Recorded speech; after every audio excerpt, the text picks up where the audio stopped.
কোরআনে আল্লাহ কত সূরা দিয়েছেন? 114টা সূরা দিয়েছেন। 114টা সূরাতে আল্লাহ তাবারাক ওয়া তাআলা অনেকগুলি কথা দিয়েছেন, শরীয়ত দিয়েছেন।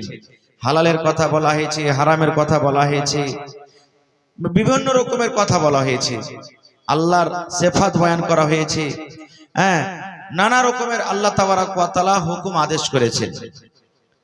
তো আল্লাহ তাবারাক ওয়া তাআলা এই 114টা সূরার মধ্যে কোরআন মাজিদে একটা সূরা আছে সূরাতুল আলাক।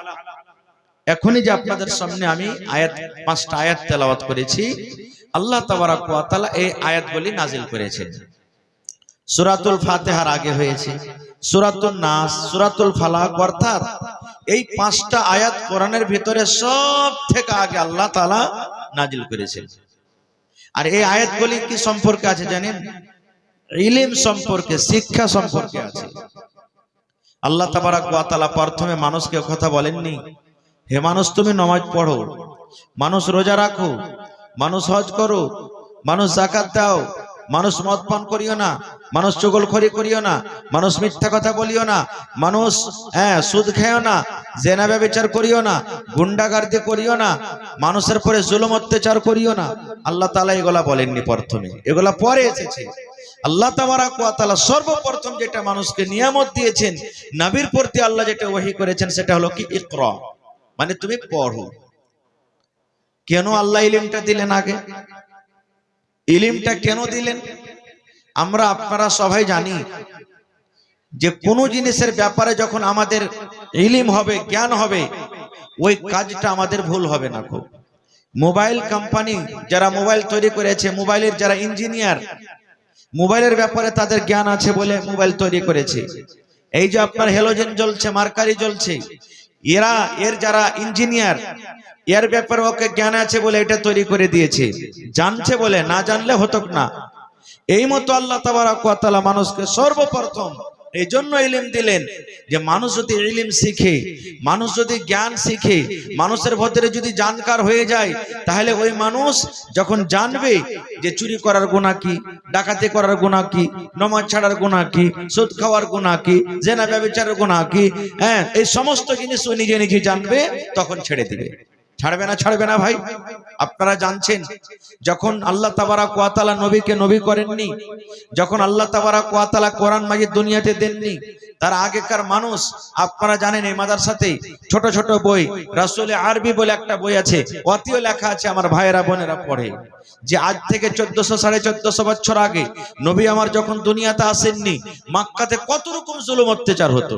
নিজের বেটিকে, কত ভাই নিজের বেটিকে জিন্দা দফন করে দিত, জিন্দা দফন করে দিত। কত এমন ছিল মদ পান করত, জেনা ব্যভিচার করত, রাস্তা পর্দা মেয়ে ছেলেরা হাঁটতে পারতো না, সুদ খাইতো, লড়াই ঝগড়া করত, যুদ্ধ চলতো।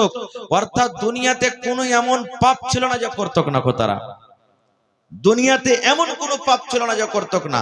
কিন্তু আস্তে আস্তে ওগুলা সব দূর হয়ে গেল। কারণটা কি?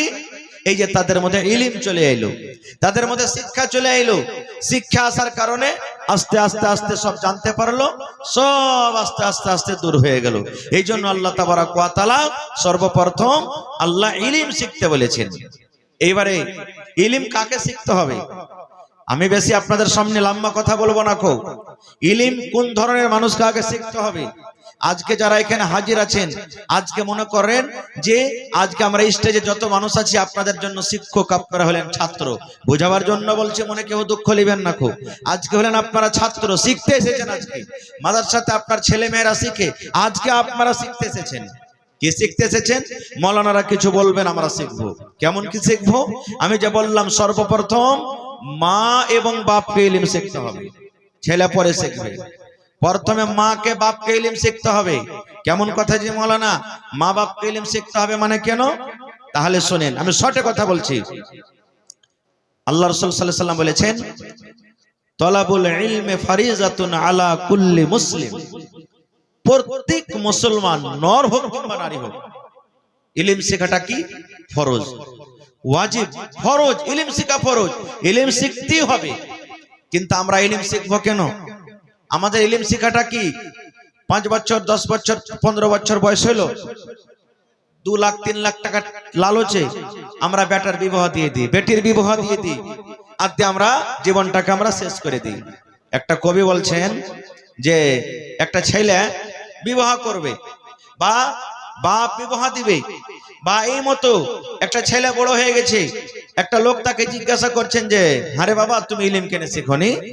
মেলায় ভাই এমন আছেন যে ওর কাপড়, ওর জ্যাকেট, ওর সোয়েটার, ওর জুতা মুঞ্জা দেখে বলবেন এটা মনে হয় ডিএম সাহেব, এটা মনে হয় এসপি সাহেব, মনে হয় এটা এসডিএম, এরকম দেখা মনে হবে। কিন্তু ওর পেটে একটা হরফ নাই, একটা আলিফ পর্যন্ত জানেন, একটা এ ক খ পর্যন্ত জানেন না। এরকম দুনিয়াতে আছে না নাই ভাই? আল্লাহুস সামাদ। তো ছেলেটা বড় হয়ে গেছে, ওকে জিজ্ঞাসা করছেন একটা লোক আরে বাবা তুমি ইলম কেন শিখনি? কবি বলছেন তাই এত সুন্দর বালক, এত সুন্দর বালক তুমি ইলম কেন শিখনি? কেমন করে শিখব ইলম বাবা যে শিখায়নি? কেমন করে শিখব ইলম বাবা যে শিখায়নি? ছেলেটা বলছে কেমন করে ইলম শিখবো, আমার বাপ তো আমাকে শিখায়নি। লোকটা জিজ্ঞাসা করছে কেন তোমার বাপ তোমাকে শেখায়নি? ছেলেটা আবার বলছে 2.5 বছর বয়স, 2.5 বছর বয়স যখন মার ধ্যান করলাম তখন কেমন করে শিখব ইলম বাবা যে শিখায়নি? 2.5 বছর বয়স, মা যেদিকে গেছে মা মা বলে মায়ের পিছনে পিছনে ঘুরে বেড়ালছে, কখন ইলম শিখবো? বলছে বড় হ্যাঁ। ছেলেটা আবার বলছে 7 বছর বয়স, 7 বছর বয়স যখন গরুর পাখা ধরলাম তখন, 7 বছর বয়স যখন গরুর পাখা ধরলাম তখন কেমন করে শিখব ইলম বাবা যে শিখায়নি? 7 বছরকার বয়স, একটু যখন হাঁটতে উঠতে শিখেছি, মা বাপ আমাকে কথা বললেন না যে তুই পড়িতে যা রে, আমাকে কি বলছে এরে সলিম, এরে ভল্টু, যা বেটা যা গরুটা নিয়ে যা চড়াতে, যা ছাগলটা চড়াতে নিয়ে যা। গরু ছাগল চড়াতে চলে গেছি। বলছে আর একটু বড় হ্যাঁ। ছেলেটা আবার বলছেন 10 বছর বয়স, 10 বছর বয়স যখন হালের মোটা ধরলাম তখন কেমন করে শিখব ইলম বাবা যে শিখায়নি? 10 বছরকার বয়স, বড় হইতে লেগেছে, তখন বাপ কয়েছে তুই এখন জুয়ান হয়ে গেছিস বেটারে, যা হাল বাইতে যা, তুই খুব পারবি হাল বাইতে। হাল বাইতে চলে গেলাম, এখন হাল বাহার তো জামানা নাই, আল্লাহর রহমতে হাল বাইতে চলে গেলাম। এইবারে হাল বাইতে বাইতে বাইতে যখন একটু বড় হয়েছি, ঘন ঘন বাড়িতে আয় বেরিয়ে আসতে শুরু হয়ে গেল, তোর বেটার বিয়ে দিবি না? হ্যাঁ তোর বেটার বিয়ে দিবি না গে, কাম কাজ করতে তো পাইছে, বউকে খাইটা খোটা খাওয়াইতে পারবে আলহামদুলিল্লাহ। 15 বছর বয়স হয়েছে, তখন ছেলেটা কি বলছে 15 বছর বয়স, 15 বছর বয়স যখন বিয়ে শাদী করলাম তখন কেমন করে শিখব ইলম বাবা যে শিখায়নি? 15 বছরকার বয়স, বিয়ে হয়ে গেল। বলছে বিয়ে পড়া হবে না? ছেলেটা আবার বলছে 20 বছর বয়স, 20 বছর বয়স যখন ছেলে মেয়ের বাপ তখন কেমন করে শিখব ইলম বাবা যে শিখায়নি? 20 বছর বয়স, 8 আনা 4 আনা হয়ে গেল। 8 আনা 4 আনা বুঝেন তো? বুঝেন ভাই? 8 আনা 4 আনা হয়ে গেল মানে কি, ছেলে পেলে ছাপুকা হয়ে গেল। তখন ওরা বিস্কুট চাইবে, আব্বা বিস্কুট দেন, চকলেট দেন, টাকা দেন। তো ওদের জন্য খাটতে যাবো, খাতা কলম নিয়ে মাদ্রাসা পড়িতে যাবো, স্কুল পড়িতে যাবো, তো কখন ইলম শিখবো? দায়ী কে হলেন? বাপ। এজন্য প্রথমে কি করতে হবে? বাপকে ইলম শিখতে হবে।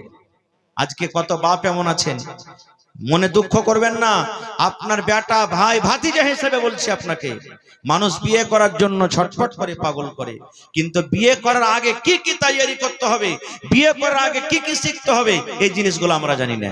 যেমন নবীর হাদিস, আল্লাহ রাসূল সাল্লাল্লাহু আলাইহি ওয়াসাল্লাম বলেছেন, আরে আমার উম্মত, যখন তুমি বউকে বাড়িতে নিয়ে আসবে, যখন তুমি স্ত্রী বানিয়ে একটা মহিলাকে, একটা মেয়ে ছেলেকে বাড়িতে নিয়ে আসবে, যেদিন তোমার বাসর ঘর হবে, প্রথম রাত যেদিন তোমার হবে, তোমার বিবি তোমার জন্য বিছানাতে বসে থাকবে, তোমার জন্য রেডি হয়ে থাকবে। তুমি ঘরের ভিতরে সালাম দিয়ে তুমি যাবে, যাওয়ার পর তোমার বিবির পাঞ্জরে বসে যাবে। আর বসে যাওয়ার পর আল্লাহর নবী বলেছেন, তোমার বিবির কপালের উপরে যে চুল রয়েছে, দুটা তিনটা একটা পাঁচটা চুলগুলা তুমি এরকম ভাবে ধরে নাও, আর ধরার পর তোমাকে একটা দোয়া পড়িতে হবে, আল্লাহুম্মা ইন্নী আসআলুকা খাইরাহা ওয়া খাইরা মা জাবালতা আলাইহি ওয়া আউযু বিকা মিন শাররিহা ওয়া শাররি মা জাবালতা আলাইহি। কয়টা লোক পড়েছি? হ্যাঁ, ইয়া তো কি দোয়া করার টাইম থাকে জি মাওলানা। প্রথম রাত পেয়েছি, প্রথম রাত কত খুশির রাত, ইয়া তো কি কষ্ট করে দোয়া শিখে যায় আর কত ইন্তজার করা যায়, করবো না। এই মুসলমান, আর একবার দোয়াটা শিখেলেন। যাদের সময় কেটে গেছে রে ভাই, চলে গেছে, যত আমার নওজওয়ান যুবক আছেন, আল্লাহর নবী বলেছেন, উম্মত, নতুন বউ যখন তোমার পাঞ্জরে প্রথম দিন যাবে, প্রথম রাতের বেলাতে যাবে, মাথার উপরে তুমি চুলটা তিনটা চারটা পাঁচটা কপালের উপরে চুল গালা এরকম ভাবে ধরে নেবে। আর ধরার পর নবী বলেছেন এই দোয়াটা পড়বে, আল্লাহুম্মা ইন্নী আসআলুকা খাইরাহা ওয়া খাইরা মা জাবালতা আলাইহি ওয়া আউযু বিকা মিন শাররিহা ওয়া শাররি মা জাবালতা আলাইহি। কত মা খালা, কত বহিন এমন আছে কি বলবে যে ওকে যদি দোয়া পড়িতে যায়, ও যদি পড়ালেখা না হয় তো কবে ইমিন সে আমার প্রথম রাতে চুল কেনে ধরছে, টি হাত না ধরে চুল ধরে টানাটানি করছে, কারণটা কি? এই জন্য বেটি ছেলেকেও পড়ালেখা দরকার। আজকে তো না আমরা বেটা ছেলে পড়ালেখা করছি না বেটি ছেলে পড়ালেখা করছি। যেমন একটা সহিহ হাদিস, আল্লামা নাসিরউদ্দিন আলমানি রাহিমাহুমুল্লাহ হাদিসটাকে সহিহ বলেছেন কি, এক বাপ নিজের বেটির বিবাহ দিবে, বাপ নিজের বেটির বিবাহ দিবে, বেটি ইনকার করছে, আব্বা আমি এখন বিয়ে করব না। বাপ চলে গেলেন নবীর দরবারে, নবীজি আমি আমার মেয়ের বেটির বিবাহ দিব, আমার বেটি ইনকার করছে যে আমি বিয়ে করব না, হয়তো একটু বুঝান তো তাকে। নবীজি বললেন তোমার বেটিকে এনেছো? বলছেন না। বলছে যাও তোমার বেটিকে নিয়ে এসো। বেটির সাথে করে চলে গেলেন। এই আমার ভাইরা মায়েরা খালারা শোনেন, আল্লাহর নবী বলছেন, রে আল্লাহর বান্দি, তোমার আব্বা জান তোমার বিয়ে দিবে, হয়তো তোমার জন্য একটা সুন্দর ছেলে খুঁজেছে কিংবা খুঁজবে, তোমার আব্বা জান ইরাদা করেছে তোমার বিয়ে লাগিয়ে দিবে। আল্লাহর বান্দি তুমি ইনকার করো, তুমি রাজি হয়ে যাও, তোমার আব্বার কথাটা হলে মেনে নাও, তোমার আব্বা জানের কথা তুমি শুনে নাও, তোমার আব্বা জান তোমার বিয়ে দিবে, তুমি রাজি হয়ে যাও, তুমি ইনকার করছো, ইনকার করার কারণটা কি? বলছেন আল্লাহর বান্দি তুমি তোমার আব্বার কথা কেন মানো না? দেখেন ইলম কি জিনিস, পড়ালেখা কি জিনিস। এবার ওই বেটি ছেলে নবীকে কি বলছেন জানেন? আল্লাহ নবী গো, একটা কথা আপনাকে জিজ্ঞাসা করব নবী গো। কি কথা জিজ্ঞাসা করব? সেই বেটি ছেলে বলছে, নবীজি আমার আব্বা জান আমার বিয়ে লাগাবেন, কিন্তু নবী গো আমি এই কথাটা জানি না, আমার যেটা স্বামী হবে আমি স্বামীর খিদমত করব কেমন করে নবী গো? স্বামীর খিদমতের ব্যাপারে আমার কোনো জ্ঞান নাই। স্বামীর বাড়িতে কেমন ভাবে আমি থাকবো, শ্বশুরের খিদমত কেমন করে করব, শাশুড়ির খিদমত কেমন করে করব, কিভাবে আমার স্বামীর কাছে থাকবো, নিজের স্বামীর মনটাকে আমি কাটতে পারবো, আমার স্বামীর কিভাবে আমি হক করব, খিদমত করব, যে আমার স্বামীর হক আমি আদায় করতে পারবো, এই ব্যাপারে আমার কোনো জ্ঞান নাই, কোনো বুদ্ধি নাই।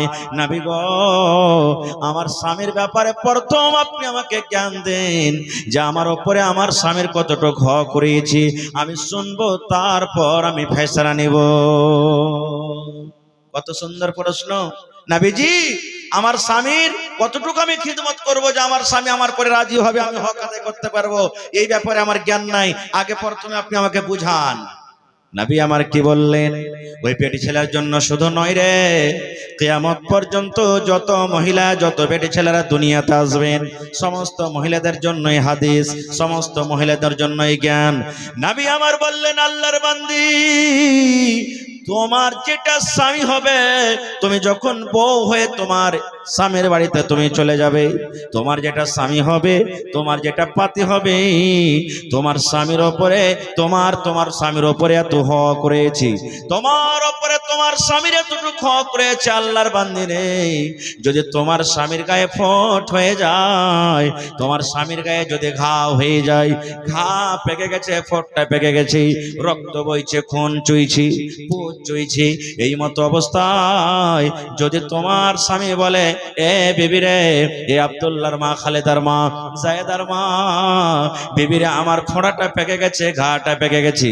রে আল্লাহর বান্দি, যদি তোমার স্বামী তোমাকে বলে, বিবি রে, আমার এই রক্তটাকে তুমি সাফ করে দাও, মুছে দাও, আমার এই পুজটাকে তুমি সাফ করে দাও, এই ঘাটাকে তুমি সাফ করে দাও, কি দিয়া সাফ করো বিবি রে? তুলা দিয়ে সাফ করতে হবে না, কাপড় দিয়ে সাফ করতে হবে না, পানি দিয়ে সাফ করতে হবে না। আল্লাহ রাব্বুল আমিন তোমাকে জিহ্বা দিয়েছে বিবি রে, এই জিহ্বা দিয়ে চেটে চেটে চেটে চেটে তুমি এই রক্তকে সাফ করে দাও, জিহ্বা দিয়ে চেটে চেটে চেটে চেটে চেটে চেটে তুমি এই ঘাকে সাফ করে দাও। নবী বলেছেন, মহিলা, যদি তোমার স্বামী এই মতো আদেশ করে তোমাকে, আর তুমি যদি জিহ্বা দিয়ে চেটে চেটে চেটে তোমার স্বামীর রক্তকে যদি তুমি সাফ করে দাও, তোমার উপরে তোমার স্বামীর এতটুকু হক রয়েছে বান্দী রে, এতখানি করার পরও তোমার স্বামীর তুমি হক আদায় করতে পারবে না। নারে তাকবীর। তাহলে কি বুঝলাম?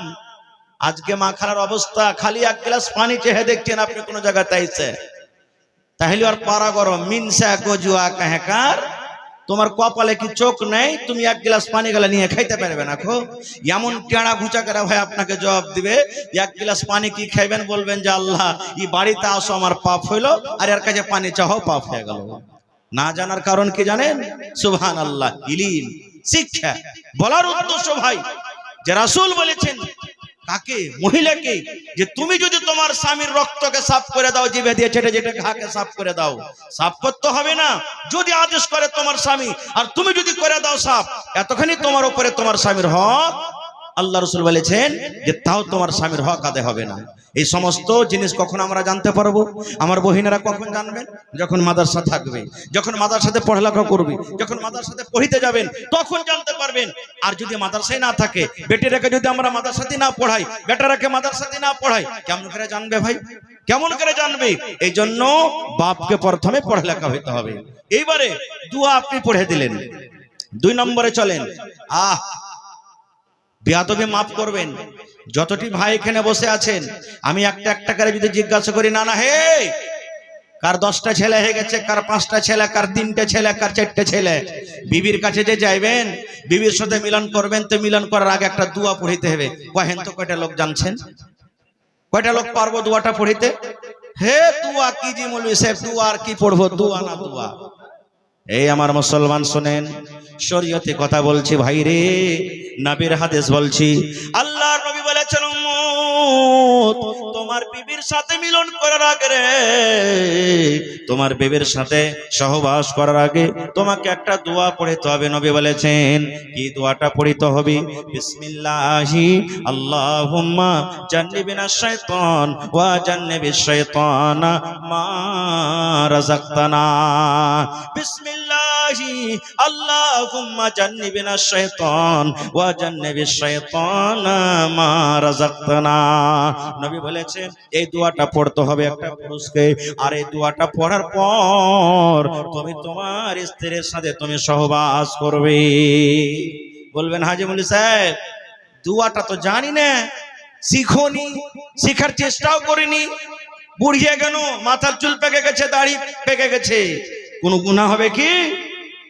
কত বড় ক্ষতি শোনেন, কত বড় পাপ, কত বড় গুনাহ। আমার কথা নাই ভাই রে, নবী আমার বলেছেন, যদি আপনি বিনা দোয়াতে বিবির কাছে আপনি চলে যান, বিনা দোয়াতে যদি বিবির সাথে সহবাস করলেন, মিলন করলেন, ওরে আল্লাহ নবী বলেছেন, যতবার বিনা দোয়াতে আপনি জীবনে বিবির কাছে যাবেন বা গিয়েছেন, অতবার আপনার সাথে সাথে শয়তান আপনার বিবির সাথে গিয়েছে, আপনার বিবির কাছে গিয়েছে। যতবার আপনি বিনা দুয়াতে মিলন করেছেন, শয়তান আপনার সাথে সাথে আপনার বিবির কাছে গিয়েছে।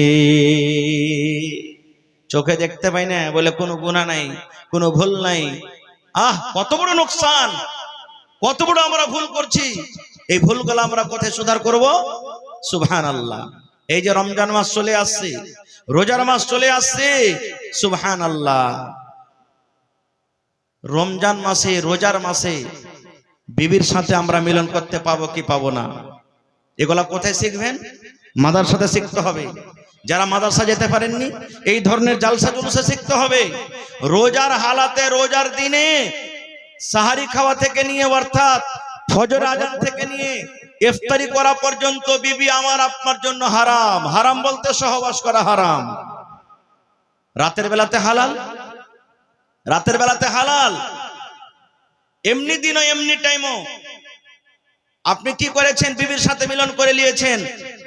মিলন করার পর আমি যদি আপনাকে বলি, রে আল্লাহর বান্দা, বিবির সাথে মিলন করেছেন, গোসল ফরজ হয়ে গেছে, আল্লাহর ওয়াস্তে একটু বলেন তো কয়টা লোক জানছি ফরজ গোসল কিভাবে করতে হয়?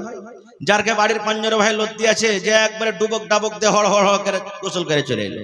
মোটর যারকে বাড়িতে আছে, নল চালু করে দিলে গোসল করে চলে এলো। কল বাড়িতে আছে, টিউবওয়েল দাবিয়ে চলে এলো।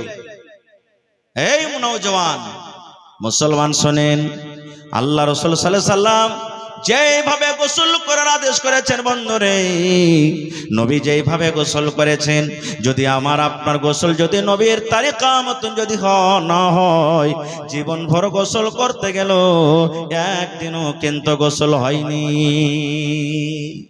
নবীর তারিকা মতন গোসল করতে হবে, তাহলে গোসল হবে। কেমন করে করতে হবে? কেমন করে গোসল করতে হবে? ফরজ গোসল করার নিয়ম কি? একটা মেয়ে ছেলে, একটা বেটি ছেলে, একটা বেটা ছেলের ফরজ গোসলের নিয়ম কানুন একটাই, কোনো আলাদা আলাদা নাই।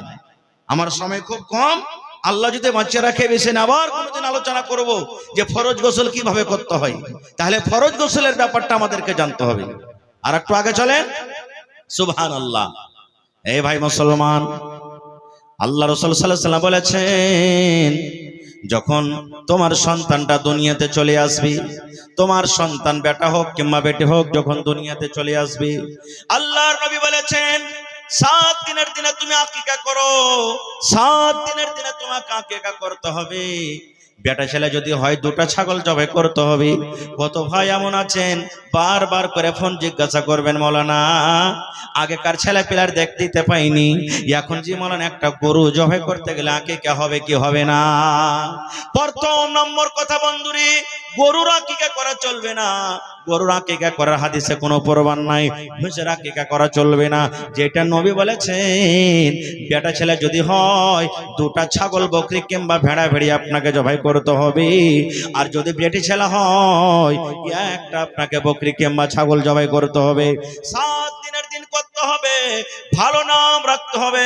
আব্দুল্লাহ, আব্দুর রহমান, খালেদা, জায়েদা, সাফিয়া, হাবিবা রাখতে হবে। যেগুলো শরীয়ত বিরোধী নাম, ওই সমস্ত নাম থেকে কিন্তু আমাদেরকে বাঁচতে হবে। নারে তাকবীর। আমাদের নাম কি রাখা? এই যে মোবাইলে দেখবো, কার নাম রিঙ্কি, কার নাম পিঙ্কি, কার নাম টিঙ্কি, কার নাম চিঙ্কি, কার নাম কুড়ানি, কার নাম ঝাটনি, কার নাম কাঢ়লি, কার নাম লাকফড়ি, কার নাম কপালপুরি, কার নাম ঠোঁটপুরি। এই নাম আমার বেটা ছেলের নাম কি? রিঙ্কু, চিঙ্কু, পিঙ্কু, টিঙ্কু, ডাবলু, এগুলা নাম। একটা গল্প বলছি ভাই আপনার সামনে 2 মিনিটে। গল্পটাতে ইবরাত আছে। এক জালসা হয়েছে, মাওলানা ওয়াজ করেছেন, দেখেন ভাই, ছেলে পিলা বাড়িতে জন্ম নিতে গেলে নাম ভালো রাখতে হবে। মাওলানা ওয়াজ করেছেন। তো পেন্ডালের ভিতরে একটা মোটা হয়েছে মানুষ ছিল ভাই। ওই লোকটা, ওর একটা বেটি হয়েছে, আর ওই বেটিটার নাম রেখেছে জোসনা। বেটিটার নাম কি রেখেছে? জোসনা। এইবারে মাওলানা যখন ওয়াজ শুনলেন যে এবারে ছেলে পিলার নাম ভালো রাখতে হবে, বাড়ি সকালবেলাতে গেছেন, কিছুদিন পর একটা ওর বেটা হয়েছে। ওর স্ত্রীকে বলছে, হাজি ওই যে বিজলি গ্রাম, এটা নাকি বিজলি না বিজলি, বিজয়লি বলছে বিজয়লি গ্রামে হোসেন মৌলানা ওয়াজ করেছে যে ছেলে পেলার নাম ভালো রাখতে হবে, তো বেটা হয়েছে তো চলো কোনো মৌলানার কাছে যাই যে জিজ্ঞাসা করব। চলে গেলেন মৌলানা তহিদ আলম সাহেবের কাছে, বা চলে গেলেন আমার সভাপতি সাহেবের কাছে, বা চলে গেলেন কোনো মৌলানার কাছে, যা বলছেন যে মৌলানা আমার বেটা হয়েছে, একটা ভালো নামগুলা রাখেন তো। তো মৌলানারা নাম রাখবেন বা যারা পড়ালেখা মানুষ নাম রাখবেন তো ভালো নামটা রাখবে জি ভাই। তো মৌলানা বলছেন যে যাও তোমার বেটার নাম আব্দুর রহমান রাখো। বলছে যে মৌলভী সাহেব পুরানা পুরানা নামগালা কেন তুমি রাখছো জি, লয়া নামগালা বলো না। তো বলছে যাও তুমি করো তাহলে আব্দুল সাত্তার রাখো, তো এটা আমার ভাতিজার নাম। তো বলছে তাহলে শহীবুর রহমান রাখো, এইটা আমার চাচতো ভাইয়ের নাম। তো কি করবে তাহলে? ওই যে নতুন একটা নামগালা রাখেন, ওই যে আশফাক আলম রাখো, ওই যে এটা আমার ভাইগনার নাম, এর নাম রাখা হবে না। আপনারা বলেন তো গ্রামে কোন এমন নাম নাই যে ওই নামটা পাওয়া যাবে না, আছে না নাই? মৌলানা মান্তিক পড়ালো, ভাবে চিন্তা করেছে এই নামের পছন্দ হবে না, তখন ওকে বলছে এক কাম করো তোমার বেটার নাম ছিড়া রেখে দাও। কি রাখো? ছিড়া রেখে দাও। বলছে হ্যাঁ এটা নতুন নাম আছে জি মৌলানা, চলবে, এটা গ্রামের মধ্যে কহরির নাম নাই। ঠিক বেটার নাম হয়ে গেল কি? কথা বলেন, ছিড়ে। ঠিক কিছুদিন পর আবার একটা বেটা হয়ে গেছে, আবার ফের দৌড়াতে দৌড়াতে চলে এসছে মৌলানা ওই যেমন আগে নামটা রেখেছিলেন আর বড় বেটার নাম ছিড়ে, ওরকম ধরনের একটা নাম রাখেন যেটা গ্রামে কহরির নাম নাই। মৌলানা ভাবা চিন্তা করে বলছে এর নাম তুমি ফুটা রেখে দাও। পহেল কাটার নাম ছিড়ে, এর নাম ফুটা। বলছে হ্যাঁ এটা নাম ভালো আছে, গ্রামে কহরির নাম নাই। দুটা বেটা হয়ে গেল। ফের থাকে থাকে থাকে থাকে কিছুদিন পর আবার একটা বেটা হয়ে গেছে, আর ফের মৌলানার কাছে চলে এসছে। মৌলানা বড় বেটার নাম হলো ছিড়ে, মাঝে বেটার নাম হলো ফুটা, এবারে এর নামটা আপনি ভালো দেখে ওরকম একটা নতুন নাম রাখেন। বলছে এর নাম তুমি রেখে দাও বাসি। কি রাখো? বাসি। তিনটা হয়ে গেল। ফের থাকে থাকে থাকে থাকে কিছুদিন পর আর একটা বেটা হয়ে গেছে, আর আমারকে বর্তমান জামানাতে জয়টা বেটা হয়ে গেল তো এখানে টিকিট লেগে গেল নাকি? জয়টা বেটা হয়ে গেল, মনে করছে খালি মুচে তাল দিবে, কুঠি বোঝাবে আমার একদিন ইনশাআল্লাহ। তো 4 নম্বর বেটা হয়ে গেছে, আবার দৌড়াতে দৌড়াতে মৌলানার কাছে চলে এসছে। মৌলানা বড় বেটার নাম আপনি রেখেছেন ছিড়ে, দ্বিতীয় বেটার নাম রেখেছেন ফুটা, 3 নম্বর বেটার নাম রেখেছেন বাসি, 4 নম্বর বেটা হয়েছে মৌলানা এরকম একটা ভালো নামগালা রাখেন। মৌলানা বলছেন যে তোমার 4 নম্বর বেটার নাম রেখে দাও লাঠি। কি রাখো? লাঠি। বড় বেটার নাম ছিড়ে, মাঝে বেটার নাম ফুটা, আর 3 নম্বর বেটার নাম হয়ে গেল কি? বাসি। 4 নম্বর বেটার নাম লাঠি, ছোট বেটার নাম।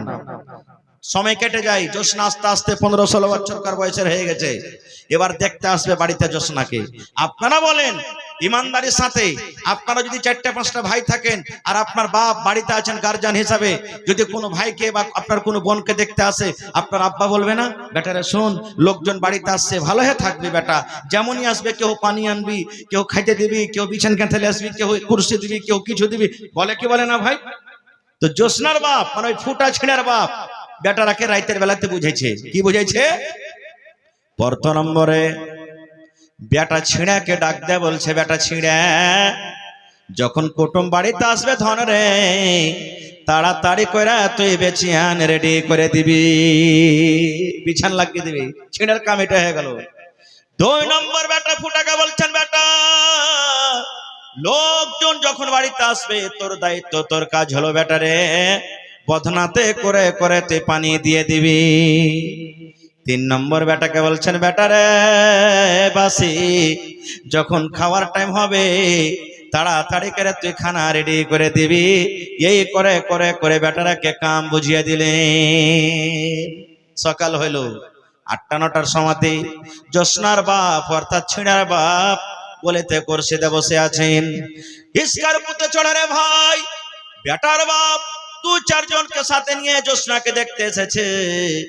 বলিতে যেমনই তারা স্কার্পো থেকে নামবে, এবার জোসনার বাপ বলছেন বড় বেটাকে বেটা ছিঁড়া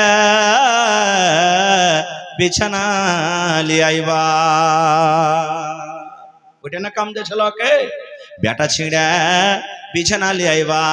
যেমন বড় বেটাকে ডাকা, কুটুম তো জানে না যে ওর বড় বেটার নাম হলো ছিঁড়ে। এবার ওরা আপসে কথা বলা করছে, ভাই রে ইয়ারকে বাড়তে কুটুম তালি করা হবে না। বলছে কেন ভাই? বলছে ভাই রে ইয়ারকে বাড়তে ভালো বিছানা নাই, ছিঁড়ে বিছানা আছে, ছিঁড়ে বিছানা বসতে দিবে, এই জন্য ভাই রে ইয়ারকে বাড়তে কুটুম তালি করা হবে না। এই করতে করতে আরেকজন বলছে আচ্ছা ঠিক আছে চল বিছানাগুলা দেখবো কেমন কতখানি ছিঁড়ে। 2 নম্বর বেটাকে ডাকতে বলছেন, বেটা ফুটা বদনা লিয়াইবা। বলছে হবে কেমন আর বাড়ি ছিঁড়ে বিছানার ফুটা বদনাতে পানি দিবে নাকি? হ্যাঁ, বলছে বেটা ফুটা বদনা লিয়াইবা। আবার ওরা কব্বরকে বলা বলি করছে, ভাই রে ব্যাপার খারাপ হয়ে গেল, এরা লোকজন ভালো নেই রে ভাই। বলছে কেন? বলছে ছিঁড়ে কাঁথাতে শুতে দিবে, বসতে দিবে, আর ফোঁটা বদনাতে আমাদেরকে পানি দিবে। এই করতে করতে 3 নম্বর বেটাকে ডাকতে বলছেন, বেটা বাসি খানা লিয়াইবা। বলছে চা বা কাজ করতাম, কুটুম করতাম, আর করব না। ছিঁড়ে কাঁথা দিবে, ফোঁটা বদনা দিবে, আর বাসি খানাও খাওয়াবে আমাদেরকে। এই জন্য তো বলছে বেটা বাসি খানা লিয়াইবা, এর খাবার তার থাকা হবে না। ওরা ভাই বোলেরো ঘুরিয়ে আবার কুটুম যতটি এসেছিল বোলেরোতে শহরে যেতে শুরু করেছে। জোসনার বাপ মনে মনে বলছে, আল্লাহ রে কেন আমার কুটুমটা বাড়ি থেকে পালিয়ে গেল? বেটা ছিঁড়েকে ডাকনু, বেটা ফোটাকে ডাকনু, বেটা এই বাসিকে ডাকনু। 3 বেটার নাম নেওয়ার পর আমার কুটুম আমার বাড়ি থেকে চলে যায়। এবার 4 নম্বর বেটাকে একবার ডাক দিত, দেখি বেটা লাঠি এখানে আইবা, বেটা লাঠি এখানে আইবা। কুটুম যখন শুনেছে ওরে বলছে, ভাইরে তাড়াতাড়ি করে পালা, না পালালে এবার লাঠি দিয়ে কিন্তু সুতিয়ে দিবে। ভাইরে তাহলে এই সমস্ত নাম যদি আমরা রাখি, তাহলে বলেন আমাদের ভবিষ্যৎ কি হবে? ভাই আমরা কোথায় যাব? শেরশাবাদীর নাম সব থেকে ডাবল, 3 ডাবল, 4 ডাবল, 5 ডাবল আসছে। আর সরকারের ঘরে আমি একটা বিয়েলো, আমি জানছি আধার কার্ডে মৌলানা কিছু, ভোটার আইডিতে কিছু, কেওলাতে কিছু, আরাকানটা কেওলাতে কিছু, ড্রাইভারি লাইসেন্সে কিছু। জানেন ব্যাংকে আপনি চলে যাবেন, একটা লোকের টাকা আছে, বাহির থেকে বিদেশ থেকে টাকা পাঠাচ্ছে 1 লক্ষ টাকা ওর বেটা, আর এক কাগজে লেখা আছে ইউসুফ, আর এক কাগজে লেখা আছে মোহাম্মদ ইউসুফ। এক কাগজে ইউসুফ আর এক কাগজে মোহাম্মদ ইউসুফ। 3 দিন 4 দিন চক্কর লাগিয়ে দিচ্ছে। ম্যানেজার সাহেব বলছেন যে তুই টাকা পাবি না। বলছে কেন পাবো না? বলছে তোর নাম দুরকম হইতে পারে না, যেটা নাম হবে একটাই, একটাতে লেখা আছে ইউসুফ, একটাতে আছে মোহাম্মদ ইউসুফ। এখনো দেখবেন কত ভাই এমন আছেন, ওর আধার কার্ডে নাম কিছু আছে, আর ভোটার আইডি দেখাচ্ছে আর নাম কিছু আছে, কেওলাতে নাম কিছু আছে। কখন আপনারা শিখবেন? কখন আপনারা জানবেন এগুলা কেন ভুল হয়? ইলমের কারণে ভুল হয়, শিক্ষার কারণে ভুল হয়। এখন আমরা জানতে পারি না, এখন আমরা জানতে পারি না। এই জন্য প্রত্যেক মুসলমানকে পড়ালেখা হইতে হবে, কমপক্ষে ওর নামটা তো চরুস হবে, নামটা তো ঠিক করে শিখতে পারবে। আল্লাহুস সামাদ। তো ভাই আমার প্রথমে করতে হবে কি? 7 দিনকে দিন আকিকাত করতে হবে, আর ছেলে হোক মেয়ে হোক ভালো নাম রাখতে হবে। তারপর আমাদেরকে কি করতে হবে? সুবহানাল্লাহ। যখন ছেলেটা কথাবার্তা বলতে শুরু হয়, আমরা কি বলি? যখন খালা আসেন বাড়িতে, দাদি নানি আসেন, বল বেটা বল, টাই টাই বাবা, টাই টাই বলে না, টাটা বলে। কি বলে জি ভাই? Tata, tata, bye bye. কেন শিখাবেন টাটা? টাটা কোন হাদিসে আছে? বাই বাই কোন হাদিসে আছে? আল্লাহ রাসূল বলেছেন তুমি সালাম শিখাও, সালাম শিখাও। আর সালাম শিখাবো কেন করে জি ভাই? রাসূল বলেছেন তুমি যদি তোমার বাড়িতে, নিজের বাড়িতে ঢুকো, তাও তোমার স্ত্রী বাড়িতে আছে, তুমি জানছো কেহ নাই, তোমার বিবিকে সালাম দাও, সালাম দাও। আর আমরা সালাম কেমন করে দিব জানেন? গুইধারমা কুন্ডে গেলি রে, ই শালা খুব বিষ্ণি কাহে কার কুন্ডে চলে গেল বে, হ্যাঁ কুন্ডে চলে গেল, এই তো আমাকে সালাম। আর মা খালারা কি করবে জানেন? তাই তরকারি কিনতে হবে, বেলা ডুবতে গেছে, হাগে হাগে, হার কপাল পোড়াটা কুন্ডে চলে গেল, হাগে হাগে, কখন হাট বাজার যাবে, মানে হাগে হাগে করে এমন করে কল্প করবে মনে হয় আর শ্বাস নেই, কাহারি লাইন পাখা নেই। এই নওজওয়ান মুসলমান, এগুলো আমাদেরকে শিক্ষা দরকার। আপনি যেমন করবেন আপনার ছেলে পেলে শিখবে। আজকে আমরা শিখাবো কি ছেলেরাকে? কত বাপ এমন আছে, নাউজুবিল্লাহ সুম্মা নাউজুবিল্লাহ, কত বাপ এমন আছে, বেটা বড় হয়ে গেছে, বেটাকে বলছে আব্দুল্লাহ রে একটা বিড়ি গলা দেনা রে বেটা, চাহে না? কত চাচা এমন আছে, ভাতিজাকে বলবে বা বাপকে বলবে বা কত বাপ এমন আছে ওর ছোট ছোট বেটাকে বলবে আব্দুর রহমান রে কই যে কি জি আব্বা কই তোর বড় ভাইয়ের ঢাকুনের উপরে দেখা তো বিড়ি টিড়ি গলা আছে কিনা বিড়ি পাইলেছে আগুন নেই সালাই নেই জি আব্বা কি করবো কই যে যা আখাতে ধরিয়ে লিয়াই আখাতে আগুন নেই একটু ধিমে ধিমে কোন রকম আগুন আছে ছেলেটা কইছে আব্বাজি সালাই পাই না আর ধিমে ধিমে আগুন আছে কেমন করে ধরাবো ধরে শালার খেপা তোকে কত শিখাবে রে মার না এক টানবে দেখ শিখছে ধরছে কি ধরে না সুবহানাল্লাহ মুসলমান নওজওয়ান আমরা আছি কোথায় রে ভাই আমাদের ছেলেরা কোথায় চলে গেল কখন আমরা আপনারা আকাল করব এতগুলি হওয়ার পর আমরা ইলম শিখতে চাই না জ্ঞান শিখতে চাই না ভাই আমার কথা বলার মেলাই আছে আমার সময় শেষ হয়ে আসছে আমি আপনাদের সামনে মাত্র আর 20 মিনিট আছে ইচ্ছা ছিল যে আপনাদের সামনে 1.5-2 ঘন্টা 2.5 ঘন্টা বক্তব্য রাখবো কিন্তু ভাই ঠান্ডার সময় আর আমার পিছনে আরো দুজন বিখ্যাত বক্তা আপনাদের সামনে আসবেন ইনশাআল্লাহ তাআলা তারাকে শুনতে হবে এজন্য ভাই আজকে 20 মিনিটের মধ্যে এই ইদারার জন্য সুবহানাল্লাহ আর একটা কথা বলে দিই ইলম কি জিনিস আর একটা কথা বলে দিই যখন আল্লাহ রাসূল সাল্লাল্লাহু আলাইহি সাল্লামের জামানাতে একটা গাজওয়ায়ে বাদর প্রথম ইসলামের যুদ্ধ হয়েছিল ৭৭ জন বেঈমান মুশরিক ধরা পড়েছিল কিছুদিন পর নবীজি বললেন টাকা লাওয়ার ছেড়ে দাও টাকা লাওয়ার ছেড়ে দাও সাহাবায়ে কেরামকে মাশওয়ারা করে যেই বেঈমান মুশরিকের কাছে টাকা ছিল না নবীজি বললেন তোমরা আমাদের ছেলে মেয়েকে পড়াও তোমরা আমাদের ছেলে মেয়েকে ইলম শেখাও আর শেখার পর ওইটাই তোমাদের জন্য টাকার মজুরি হলো আর তোমরা এখান থেকে চলে যাও আপনারা বলবেন হাজী মাওলানা বড় বড় মানুষ আমরা হয়ে গেছি কেমন করে ইলম শিখবো কেমন করে শিখবো লজ্জার কথা নয় হাদিসের কথা বলছি আল্লাহর নবী একদিন বসে আছেন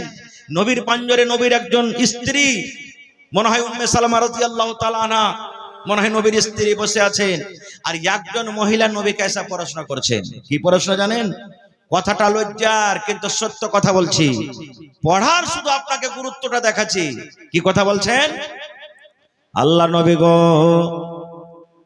একটা বেটি ছেলে একটা মহিলা যদি স্বপ্ন দেখে স্বপ্ন দেখা পর তাকে কি গোসল করতে হবে নবী গো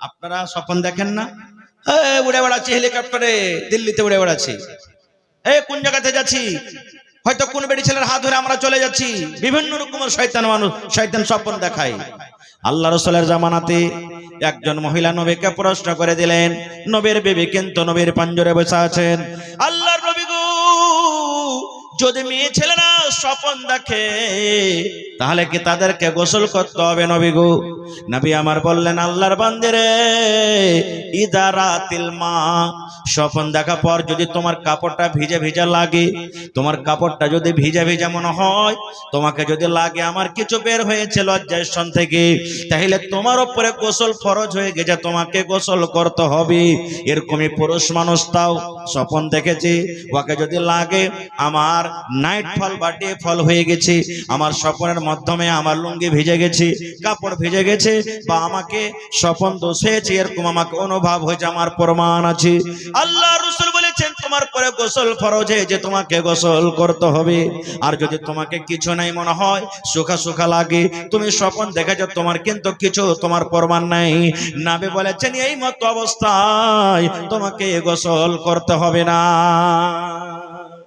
কেন হাদিসটা বললাম মহিলারা পর্যন্ত নবীর কাছে ইলম শিখতে এসেছে জি ভাই আপনার মতন বড় বড় সাহাবী কে বড় বড় সাহাবী নবীজের শ্বশুর হযরত উমর রাদিয়াল্লাহু তাআলা আনহু 3-4 পাতার লম্বা হাদিস রে ভাই আমি হাদিসের দিকে যাব না আল্লাহর নবীর শ্বশুর হযরত উমর রাদিয়াল্লাহু তাআলা আনহু একটা আনসারী সাহাবীকে ডাকতে বলছেন ভাই রে তুমিও গরীব মানুষ আমিও গরীব মানুষ তুমি যদি খাটতে না যাও খাইতে পাবে না আর আমিও যদি খাটতে না যাই খাইতে পাবো না আর নবীর কাছে ইলম শিখতে হবে ভাই রে তাহলে কি করতে হবে রে ভাই হযরত উমর ফারুক রাদিয়াল্লাহু তাআলা আনহু ওই লোকটাকে বলছেন আনসারী সাহাবীকে বলছেন আরে আল্লাহর বান্দা আমরা বাড়ি লাগ গেলাও ভাই, বাড়ি লাগ গেলাও। কেমন বাড়ি লাগ গেলাও? বলছে একদিন আমি খাটতে চলে যাব, তুমি নবীর পাঞ্জরে ইলম শিখবে, আর আমি সারাদিন কাম কাজ করার পর মজুরি যা পাবো আমি হাফ মজুরি আমার ছেলে মেয়ের জন্য রাখবো, আর হাফ মজুরি তোমার ছেলে মেয়ের জন্য আমি দিয়ে দিব। আর তুমি দিনের বেলাতে বা রাতের বেলাতে নবীর কাছে যা ইলম শিখবে, সন্ধ্যা বেলাতে তুমি এক এক করে আমাকে শিখিয়ে দিবে। হায়রা তোমার বলছেন তারপর দিন তুমি খাটতে চলে যাবে আর আমি নবীর পাঞ্জরে থাকবো।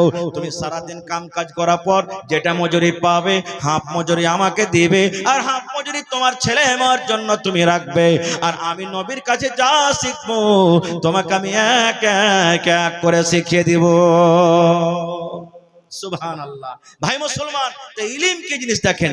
বড় বড় সাহাবী হযরত আবু বকর রাদিয়াল্লাহু তাআলা ইলম শিখেছেন, হযরত আবু হুরায়রা রাদিয়াল্লাহু তাআলা আনহু এর তো পড়ালেখা ছাড়া কিছু কামই ছিল না। অনেকের হাদিস এসেছে। সুবহানাল্লাহ। তো ভাই আমার, এই মাদ্রাসা একটা দ্বীনি ইদারা, এই মাদ্রাসা একটা শিক্ষার জায়গা। বেটা ছেলেকেও শিখাইতে হবে, বেটি ছেলেকেও শিখাইতে হবে। এটা মনে করিয়েন না যে বেটা ছেলেকে শুধু আমি পড়িয়ে লিখে বড় করে দেব আর বেটি ছেলেকে পড়াবো না। যদি বেটি ছেলেকে না পড়ান, এটা তার সাথে খেয়ানত করলেন, তার একটা হক আপনি মেরে দিলেন। কত মানুষ বলে বেটি ছেলেকে পড়িয়ে লিখে কি হবে রে, ই তো লোকের বাড়িতে যে গোবর তুলবে, কাদা তুলবে, ছাই তুলবে, থালি মানবে, ভারী ঘর জেট দিবে, একে ফের পড়িয়ে লিখে কি হবে? না, বেটি ছেলেকে পড়িয়ে লিখে কি হবে? বেটি ছেলে পড়ালেখার কত দরকার, আল্লাহ হায়াত রাখে, ইনশাআল্লাহ কোনদিন বলবো। তবে দেখি আজকে কোন আল্লাহর এমন বান্দা আছেন, একটা লোক 25,000 টাকা দিতে পারবেন? গত রাত্রে এই খোপাকাটিতে একজন ভাইয়ের কাছে আমি বললাম যে কোন আল্লাহর বান্দা আছেন 50,000 টাকা দিতে পারবেন? সুবহানাল্লাহ। একজন আল্লাহওয়ালা, নাম তার বলছি, বলছে মাওলানা আপনি 50,000 চাইলেন, আমি 60,000 টাকা দিয়ে দিলাম। সুবহানাল্লাহ। আছেন এরকম কোন আল্লাহর বান্দা? এক কাঠা আধ কাঠা জমিন বা জমিন বিক্রি করে, মাঠে ময়দানে কোন জায়গাতে জমিন আছে, বিক্রি করে যা টাকা হবে মাদ্রাসাতে আপনি লাগিয়ে দিবেন। এই আমার নওজওয়ান ভাইয়েরা, মায়েরা, খালারা, দেখি কোন আল্লাহর বান্দা একটা এমন আছেন 10,000 টাকা দিতে পারবেন? দেখি একটা এমন আল্লাহওয়ালা আছেন 5,000 টাকা দিতে পারবেন? এবং 30 পারা কোরআন, কোরআনের দাম আল্লাহ ছাড়া কেউ দিতে পারবে না। 1000, 1000, 2000, কেউ 1 পারার দাম দিবেন, কেউ 2 পারার দাম, কেউ 5 পারার দাম দিবেন। 30 পারা কোরআনের দাম। যদি 1 পারা না পারেন, হাফ হাফ পারা করে দিবেন, 500 করে টাকা। কত ভাই আছেন এই যে এখানে মজলিসে আসতে পারবেন না, স্টেজে আপনাদের সামনে চাদর নিয়ে আমার ভাইরা ঘুরছেন, আল্লাহর রাস্তে এই চাদরে মন খুলে খুলে দিবেন। মায়েরা, খালারাকে বলবো, দেখি কোন আমার মা আছেন, কানের বালি দিবেন, নাকের নাকমণি দিবেন, হাতের আংটি দিবেন, গলার হার পান দিবেন, পার পায়েল দিবেন, কিংবা বাড়িতে ছাগল বকরি আছে, একটা ছাগল কিংবা বকরি গালা, এই দ্বীনি শিক্ষা, দ্বীনি ইদারার জন্য আপনি দান করবেন। মাশাআল্লাহ। এই দেখেন আমার একজন বহিন একটা পায়াল আর একটা গলার হার দিয়ে গেছেন। নারে তাকবীর, মাশাআল্লাহ, জাযাকাল্লাহ। মাইক में थोड़ा आवाज बढ़ाइए भैया। रब्बना ज़लमना अनफुसना व इल्लम तगफिर लना व तरहमना लनकुनन्ना मिनल खासिरीन। रब्बना आतिना फिद दुनिया हसना व फिल आखिरति हसनतन व किना अज़ाबन नार। ऐ रब्बुल आमीन, देखो তোমার বান্দাদেরকে তামাশা, এই গহনা কত আরমানের জিনিস। আল্লাহ জি নবীর জামানাতে গহনা দান হতো, আজকে সেই দিনটা ইয়াদ হয়ে গেল, সেই দিনটা তাজা হয়ে গেল। আল্লাহ জি পা থেকে গলা থেকে আল্লাহ তোমার রাহি হার জমা করে গেল। আল্লাহ তাদেরকে দানকে তুমি কবুল করে নাও, মনের আশাকে আল্লাহ পুরা করো, রোজ রোজ করে আল্লাহ বরকত দাও। আত্মীয় স্বজন যারা কবরে চলে গেছেন তাদের কবরে তুমি জান্নাতের বিছানা দিয়ে দাও। রব্বানা তাকাব্বাল মিন্না ইন্নাকা আনতাস সামিউল আলিম। আমিন সুম্মা আমিন। মহিলা প্যান্ডেলে চাদর ঘুরছে কি 1 ঘন্টাতে হোটেল বন্ধ হয়ে যাবে। আপনারা যে খাবার খাবেন, যে খাওয়া থেকে ফাইক রয়ে যান। তো ভাই 15 মিনিট আপনার সামনে আমি আছি, এই 15 মিনিটের মধ্যে ভাই একটা কেউ আল্লাহওয়ালা কেউ নেই 10,000 টাকা দিবেন, কেউ একটা কলম এমন নাই 5,000 টাকা দিবেন, একটা কলম কেউ নাই 25,000 টাকা দিবেন। এবং 30টা লোকের কাছে আমি আবদার করেছি, 30 পারা কোরআনের দাম 30,000 টাকা। যদি 1000 করে দেন 30টা লোক লাগবে, 2000 করে দেন 15টা লোক লাগবে, আর যদি বলেন মাওলানা 500 করে দিব তাহলে 60টা লোক লাগবে। আসেন তো দেখি, বিসমিল্লাহ করেন আমার হাতে। কোন আল্লাহর বান্দা আছেন ভাই, মা কবরে চলে গেছেন, আব্বা কবরে চলে গেছেন, নবীর হাদিস, নেককার দিনদার বেটা বেটিরা মা বাবা বাবার জন্য যদি দান করে, দোয়া করে, আল্লাহ তাবারাক ওয়া তাআলা ওই দানকে তার কবরে কিন্তু পৌঁছিয়ে দেয়। আসেন দেখি কোন মা, খালা, দাদি, নানি কে এমন আছেন যে মাওলানা আমি এক পারার দাম কিংবা আধ পারার দাম দিব। একটা মা খালার কাছে আমি ছাগল বকরির আবদার করলাম, সকাল বেলাতে দিয়েবেন, খালি এখন জানিয়ে দেন মাওলানা আমি একটা ছাগল দিলাম, সকাল বেলাতে দিয়ে দেব। দেখি এক কাঠা জমিন গালা দেনাওয়ালা কে আছেন, এক ডিসমিল জমিন দেনাওয়ালা কে আছেন? ভাই দুনিয়াতে আমরা এসেছি একাই, আবার একাই চলে যাব। যেটা জমা করে যাব এটাই জমা থাকবে, আর এটাই আমরা কিয়ামতের দিন পাবো। এই জন্য আপনারা লেট না করে আপনারা চট করে আসেন। আর শেষের বেলাতে 10 পারবেন, 20 পারবেন, 100 পারবেন, 200 পারবেন, 1 টাকা পারবেন, 2 টাকা পারবেন, যে যা পারবেন আল্লাহর রাস্তায় আপনারা একটু সবাই উঠে এসেন আর নিজের নিজের দানটাকে দিয়ে যান। আল্লাহ বলছেন লাইন শাকারতুম লাযিদান্নাকুম, হে আমার বান্দা আমার নিয়ামতের তোমরা শুকরিয়া আদায় করো, আমি আল্লাহ আরো দেব। আহা, এই দেখেন আমার নানা জান ডাক্তার জাহাঙ্গীর আলম সাহেব 10,000 টাকা দিয়েছেন। নারে তাকবীর। আহা, 10,000 হবে না? ডক্টর সাহেব প্রফেসর আছে সরকারি কলেজে। আহা, মাশাআল্লাহ মাশাআল্লাহ মাশাআল্লাহ। তো ডাক্তার জাহাঙ্গীর ভাই নাই এখানে নাকি? হ্যাঁ, আমার নানা ডাক্তার জাহাঙ্গীর আলম। নানাজি চেহারা খান্ডা দেখাবেন না? কোনদিন যদি এলাকাতে আসি তো সালাম কালাম হবে, এটাই হলো জাহাঙ্গীর আলম নানাজি, একটু সালাম কালাম হবে। তো নানাজি পারলে একটু কষ্ট করে আইসেন তো স্টেজ খানে, একটু সালাম কালাম করব, দোয়া দিব, দোয়া লিব বড় ভাইয়ের কাছ থেকে। আল্লাহ আপনাকে কদমে কদমে ইনশাআল্লাহ নেকি দান করবেন। তাইছেন যার পকেটে টাকা না আছে ভাই, মোবাইলের ভিতরে আছে, অনলাইনের ব্যবস্থা আছে, তাও অনলাইন আপনারা এখানে জমা করতে পারেন। তাহলে এক কলম এখনকার মতন হয়ে গেল। 2 নম্বরে দেখি কোন আল্লাহর বান্দা আছেন, একটা লোক 10,000 কিংবা 5,000, আর 30টা কলম চেয়েছি ভাই। হাজার হাজার মানুষ, এত বড় পেন্ডাল ভরা লোক, এই 30,000 টাকা আমার হাতে দিতে পারবেন না? আল্লাহর কাছে কি আমরা জবাব দিব? আল্লাহ যখন বলবেন বান্দারে আমার কোরআনের জন্য 30,000 টাকা চাওয়া হয়েছিল, এ আমার বান্দারা তোমরা টাকা দিতে পারোনি? কত টাকা খেল তামাশাতে তোমরা খরচ করে দিয়েছো, খাওয়ান দাওয়ানে কত টাকা তোমরা খরচ করে দিয়েছো, পান গুটকা বিড়ি সিগারেটে কত টাকা তোমরা খরচ করে দিয়েছো, আর আমার কোরআনের জন্য তোমরা 500,000 টাকা দিতে পারোনি। এটা খুব বড় আফসোসের কথা। এজন্য আসেন। আসসালামু আলাইকুম। ভালো জিনা না? মাশাআল্লাহ। আমি হোসেন মাওলানা কইছি।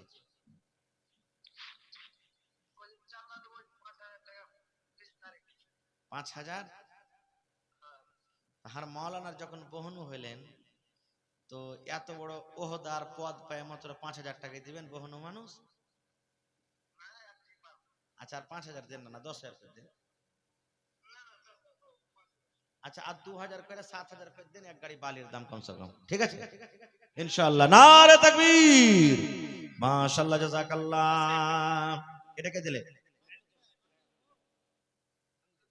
আপনি দিলেন, মাশাআল্লাহ মাশাআল্লাহ। এই দেখেন আমার মাওলানা, কি নাম আপনার? নাম নাসিম আক্তার সাহেব, 10,000 টাকা দিয়ে দিলেন। নারে তাকবীর। হবে না? মানে সরকারি টিচার নাকি? আল্লাহুস সামাদ। এই মাদ্রাসার এই স্কুলের? সুবহানাল্লাহ। নাসিম দা এক কাম করেন, আধখানি মাসের বেতন গলা দেন। এক কাম করেন না, 10,000 আপনি দিলেন, হান্নানির তরফ থেকে 10,000 করে দেন, 20,000 করে দেন। না না ওইটা বাদ দেন, ঠিক আছে? নারে তাকবীর।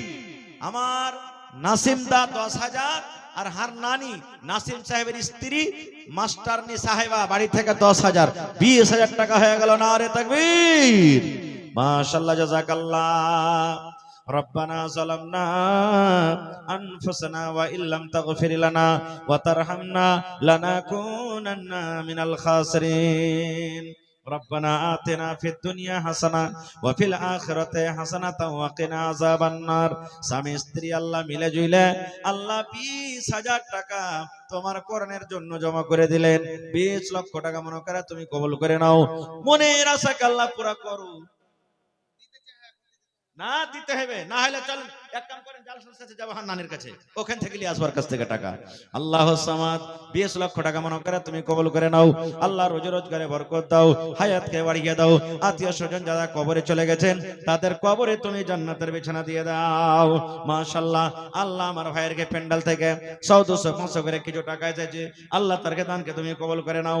মাশাআল্লাহ। দেখেন 30 পারা কোরআনের দাম চেয়েছি। প্রথম নম্বর আমার একজন ভাই 1100 টাকা অর্থাৎ এক পারা কোরআনের দাম দিয়ে দিয়েছেন। আল্লাহুস সামাদ। আর মাত্র 29টা পারা বেঁচে গেল ভাই। আসেন তো দেখি, এক পারা করে দিবেন 29টা লোক লাগবে, আর যদি আধ পারা করে দেন তাহলে ভাই কম লাগবে আরো। সুবহানাল্লাহ। আসেন জি। তা আর 2500 টাকা দিবেন আর ভাই পুরিয়ে। হ্যাঁ, আসসালামু আলাইকুম। ভালো জি ভাই, আর ভাইয়ের নাম তো শরীফ জি ভাই। ফরক এখানটা যে আপনি ডাক্তার ও ডাক্তার লয়।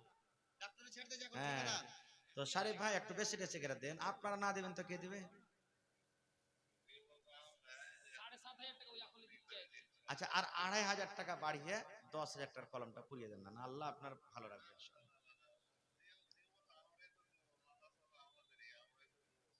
জি জি জি, এখন 10,000 টাকা করেন। 10,000 টাকা পুড়িয়ে দেন, 2500 টাকা বেশি। ये 7.5